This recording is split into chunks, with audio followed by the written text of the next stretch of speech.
ശബരിമല യുവതീ പ്രവേശന കാലത്തെ വിവാദ നടപടിയിൽ വെളിപ്പെടുത്തലുമായി ബി.ജെ.പി. നേതാവ് പി.എസ്. ശ്രീധരൻപിള്ള. ആചാരലംഘനമുണ്ടായാൽ നടയടച്ചിടാനും ശുദ്ധികലശം നടത്താനും തന്ത്രിയോട് പറഞ്ഞത് താനാണെന്ന് ശ്രീധരൻപിള്ള പുതിയ പുസ്തകത്തിൽ പറയുന്നു. ചെങ്ങന്നൂരിലെത്തി തന്ത്രി കണ്ഠരര് രാജീവരെ കണ്ട ശ്രീധരൻപിള്ള ശബരിമല സമരവും സുവർണാവസര വിധിയും എന്ന പുസ്തകം കൈമാറി. തന്ത്രിയെ ജയിലിലാക്കിയത് ഗൂഢാലോചനയുടെ ഭാഗമെന്നാണ് ബി.ജെ.പിയുടെ ആരോപണം.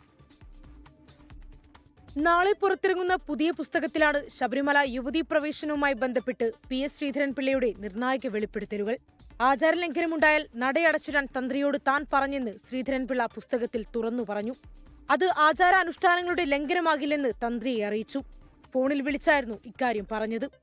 ശബരിമല സമരവും സുവർണാവസര വിധിയും എന്ന പുസ്തകത്തിലൂടെയാണ് പി.എസ്. ശ്രീധരൻപിള്ളയുടെ വെളിപ്പെടുത്തൽ.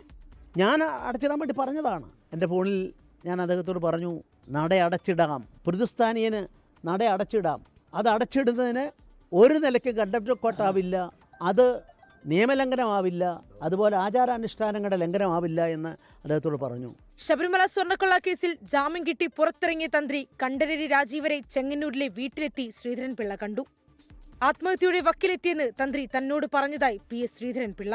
സത്യം അതങ്ങനെ നമ്മുടെ മുമ്പിൽ കത്തിജ്വലിച്ച് നിൽക്കുകയാണ്.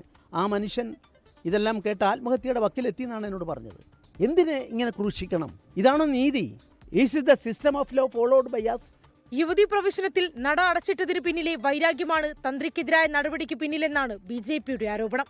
മന്ത്രി സജി ചെറിയാൻ ഉൾപ്പെടെ ഗൂഢാലോചനയിൽ പങ്കുണ്ടെന്നും ബി.ജെ.പി. ആരോപിക്കുന്നു. 24 പത്തനംതിട്ട.